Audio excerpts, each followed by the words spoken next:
Hello, this is Pastor Rick, and I want to welcome you to the Sunday Forum for this Sunday, August the 20th. Our topic is a happy one. And here it is. Are Lutherans really happier than the general population in the U.S.? Yes, are Lutherans happier? Now, just hang on, watch the whole video, and you will be shocked by the answer. Or maybe it'll make you happy. In any case, I'm pulling from two sources here, two sources of inspiration. And the first is Garrison Keillor. And you remember how he would begin his show, Lake Wobegon. He said, "Welcome to Lake Wobegon, where all the women are strong, all the men are good looking, and all the children are above average." Well, as you will hear, science seems to suggest that Lutherans are, yes, happier than the U.S. population in general. And as we're here, it's not just going to be Lutherans, it's going to be Christians and religious people as well. And that's what I have drawn from a new book that I discovered at a seminar this last week in Milwaukee.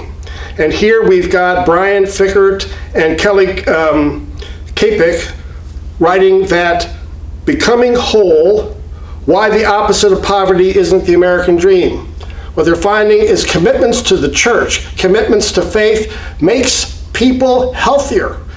Less cancer emerges, less depression, less loneliness, all if we practice faith within a religious community. Okay, but I'm getting ahead of myself. What the book suggests is that the American dream is a story that we often accept and tell, but it's actually destructive toward our own happiness. And here, what he means by the American dream in this book is that the more money I make, the happier I will be. Think about that yourself. Is that what you were taught, or maybe is that what you always believe? If I could just make a little bit more money, that will make you happier. In fact, that's often what's associated with the American dream, right? That as prosperity increases, happiness too will increase. And boy, there are all sorts of formal and informal names for this. Homo economicus is one, or e pluribus consumerism, where we get tied in with consumerism and money, thinking that will bring happiness. And often that's tied with extreme individualism. And as we'll see, loneliness is on the rise here in the United States. But that's one story about how happiness is achieved. But there's a second story, which is the Christian story. And that's one that Lutherans have lifted up in Luther's Small Catechism, which says the focus should be on loving God and loving neighbor. And when we focus on those things, it can bring more happiness, but as a byproduct, not as a goal in and of itself. So that's what the book is about. And he's got some interesting quotes and statistics that I want to share with you. And the first is that actually scientific research through universities suggests that as prosperity is going up in the United States, this would also be true in the world, that actually there is self-reported happiness goes down. Take a look at this graph, and it's really rather remarkable. They write in the book, undoubtedly Western civilization's emphasis on individual rights has given us values and institutions that uphold human dignity, freedom, and justice for all. In particular, the West's market-based economies have generally rewarded human creativity, entrepreneurship, and hard work, providing unprecedented opportunities for the majority of Western civilization to rise out of material poverty. When viewed against the backdrop of human history, they say, this is an amazing achievement. But now, here comes the hook. But we also need to ask some serious questions about the overall impact of Western culture on human flourishing.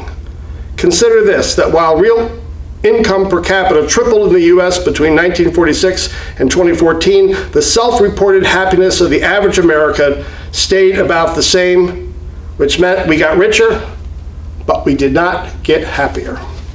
And other statistics seem to support this conclusion. recent trends in the average U.S. reported happiness. There is a Cantril ladder that measures this, sees happiness over the last 10 years going down significantly. And then we have to ask, why is that?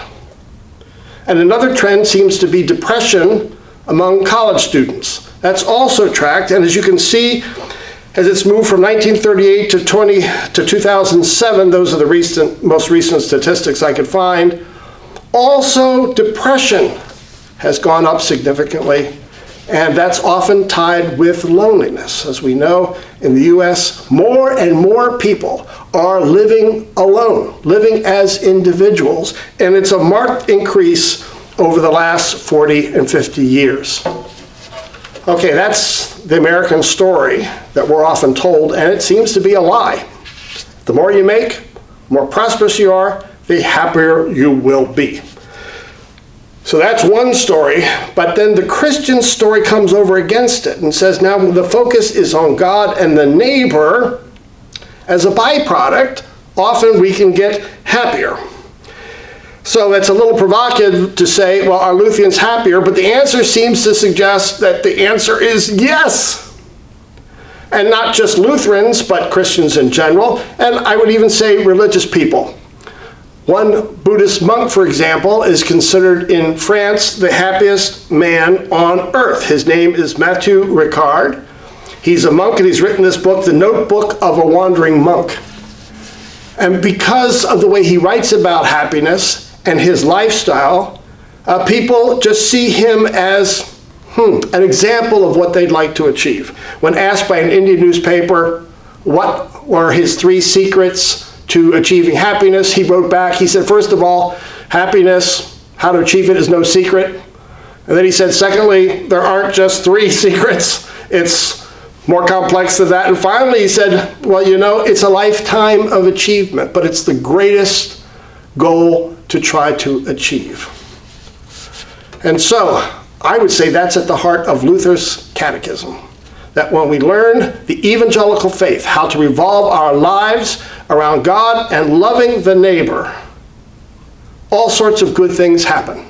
Not just eternal life and salvation, but also happiness.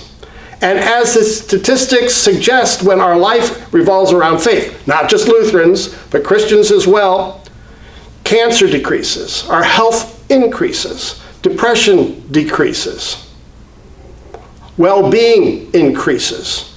You can see the results as byproducts of a life where our relationships are in order. In fact, there is a survey that says that the 10 most happiest nations of the world, we know what they are. They are Finland, Norway, Denmark, Sweden, Switzerland, Canada, Netherlands, New Zealand, Iceland, Australia. The 10 happiest countries in the world, according to the survey where they measure, like GNP, they don't measure GNP, they measure GNH, gross national happiness. But interestingly, 5 of the 10 are dominated by Lutherans. And so it's something to think about. Why is it that the faith in Jesus creates the environment where we prosper as humans and become happier? As someone said, humans are transformed into the image of whatever God they worship. And we do not worship money, we worship Jesus. And the more we worship Jesus, the more we take on his image in our life and in the community. So the summary is, don't worry, as Lutherans, be happy. Thank you, Garrison Keillor, for that suggestion. But we take our focus off money and prosperity and on to God and neighbor, and then we end up not more prosperous necessarily, but our well-being goes up. Prosperity might follow as well, and good health. That is how God blesses us in the community. And so I wish you all a happy life as you follow God and love neighbor. Thanks for joining us on the Sunday Forum. Bye-bye now.